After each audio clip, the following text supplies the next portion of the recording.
Bonjour Yann Brossard. Bonjour. Vous êtes sénateur de Paris, porte-parole du Parti communiste français et donc évidemment soutien de la liste de Léon Desfontaines qui conduit la liste pour le Parti communiste français à l'élection européenne de dimanche. Vous êtes dans quel état d'esprit les communistes? Est-ce que vous pensez pouvoir créer une surprise quand on ne parle finalement que d'un possible débat, en tous les cas un duel entre la candidate de la majorité et Raphaël Glucksmann qui représente le Parti socialiste?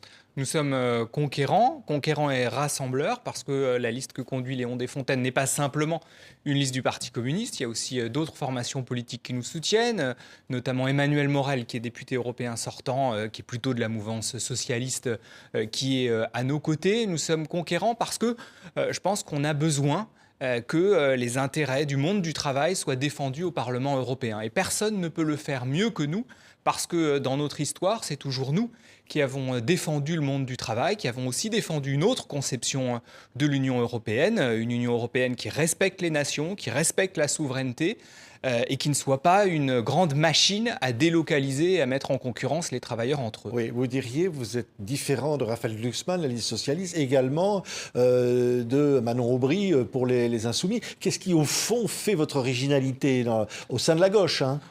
D'abord, moi, je n'ai pas envie de polémiquer avec les autres listes de gauche. La gauche, dans notre pays, elle n'est pas au mieux de sa forme, et je pense qu'on n'a pas besoin de polémique. En revanche, on a besoin que les Français sachent exactement ce que proposent les uns et les autres. Que propose Raphaël Glucksmann? Il dit il faut un sceau fédéral, il faut donner plus de compétences à l'Union européenne. Je pose une question très simple aux électeurs de gauche. Ces dernières années, on a confié des responsabilités à l'Union européenne. Est-ce qu'elle en a fait bon usage? Je ne le pense pas.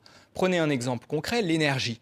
L'Union européenne a décidé de mettre en concurrence le secteur de l'énergie. Il y a eu une directive de libéralisation. Le résultat, c'est que nos factures d'énergie ont augmenté de 70%.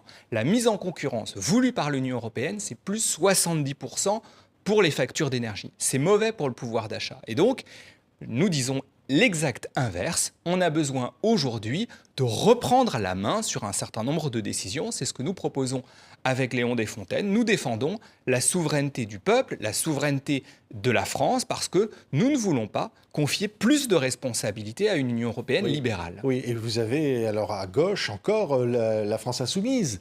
Et la France insoumise aujourd'hui est plus en difficulté, rattrapée par Raphaël Glucksmann, c'est-à-dire un changement un petit peu de polarité à gauche. Vous regardez ça comment au Parti communiste ? La seule chose qui compte pour moi, c'est de faire en sorte que notre liste obtienne les 5%. D'ailleurs, j'ai envie de dire, soyons la gauche la plus intelligente du monde. Parfois, on nous dit qu'on est la gauche la plus bête du monde. Moi, ce que je souhaite, c'est que nous soyons la gauche la plus intelligente du monde. Et être la gauche la plus intelligente du monde, c'est faire en sorte que les 4 listes de gauche dépassent la barre des 5%. Parce que c'est ce qui nous permettra d'avoir, pour la gauche française, le plus de représentants au Parlement européen. Donc je dis aux électeurs de gauche, même si vous avez des nuances avec ce que nous disons, permettez-nous de franchir la barre des 5%, permettez-nous d'être représentés au Parlement européen, parce que vous aurez à travers nous des hommes, des femmes qui défendent les intérêts de la France et les intérêts du monde du travail. Vous savez, à chaque fois qu'on confie un peu de responsabilité aux communistes, ils en font quelque chose d'utile. Regardez, par exemple, André Chassaigne, qui est député du Puy-de-Dôme, c'est lui qui a obtenu l'augmentation des retraites agricoles. Et donc, à chaque fois que vous aurez des élus communistes, vous aurez des élus qui seront utiles et qui défendront les intérêts populaires. Mais là, pour l'instant, les sondages vous donnent à moins de 5%. Pensez qu'on peut, là, mobiliser... On entend beaucoup dire, les jeunes notamment, les ouvriers, les travailleurs, votent parfois pour Jordan Bardella. On entend dire ça. Donc, au fond, qu'est-ce qui fait que, là, aujourd'hui, ça ne prend pas? D'abord, nous avons un candidat, Léon Desfontaines, qui a eu le courage d'affronter Jordan Bardella et de le mettre face à ses contradictions. Et merci à lui d'avoir fait ça, et je sais qu'il continuera à le faire dans les jours qui viennent. La réalité, c'est que le Rassemblement national est un faussaire de la question sociale, que M. Bardella ment aux travailleurs de ce pays. D'ailleurs, qu'on juge le Rassemblement national sur ses votes. Maintenant, ils ont des députés à l'Assemblée nationale. Regardez ce qu'ils votent. Ils votent main dans la main avec les macronistes, contre l'augmentation du SMIC, contre l'indexation des salaires sur l'inflation, contre le rétablissement de l'impôt de solidarité sur la fortune. Ils se conduisent en réalité en caniche du MEDEF et du grand patronat. Donc si on a envie que les intérêts populaires soient défendus, ce n'est pas du côté du Rassemblement national qu'il faut regarder, c'est du côté de la liste que nous conduisons avec Léon Desfontaines. Alors sur l'international, alors c'est vrai que le Rassemblement national, sur l'Ukraine, sur un certain nombre de sujets, sur la guerre à Gaza, il y a des différences qui fait que le Parti communiste a sa propre vision, j'allais dire, de la politique internationale qu'il faudrait mener à Bruxelles.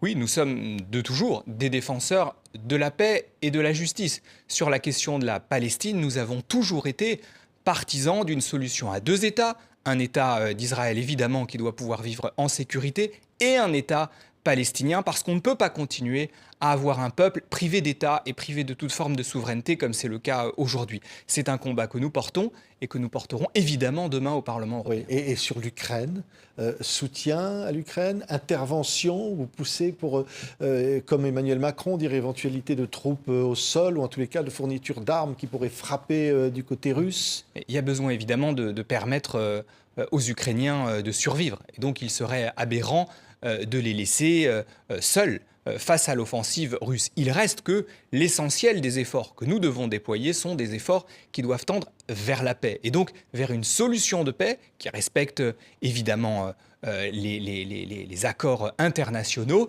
Et donc il faut que la France se consacre d'abord à ces efforts de paix. Aujourd'hui, on ne peut pas dire qu'on entende beaucoup la France sur ce terrain-là. Oui, la question, une des questions en tous les cas, qui intéresse les Français, si on en croit les sondages, c'est l'immigration.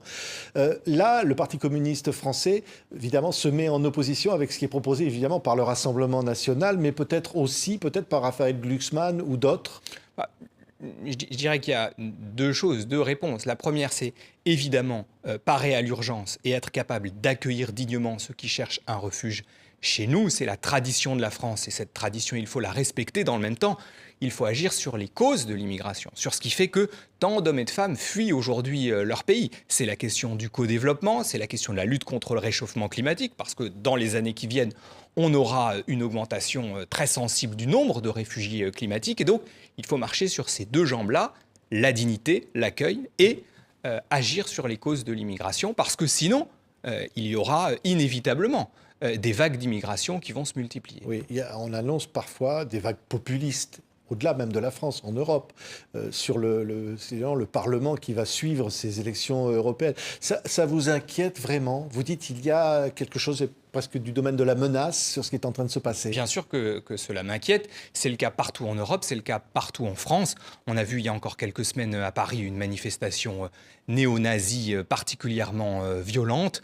Je pense qu'on a besoin de rester extrêmement vigilant. D'ailleurs, nous avons proposé par exemple, avec Fabien Roussel, de rendre inéligibles les personnes qui sont condamnées pour racisme et pour antisémitisme. Il n'est pas normal que quelqu'un comme Éric Zemmour, qui a été à de multiples reprises condamné pour incitation à la haine raciale, puisse continuer à se présenter aux élections comme c'est le cas aujourd'hui et semer son venin à intervalles si réguliers. Comment on pourrait réconcilier l'Europe avec les citoyens?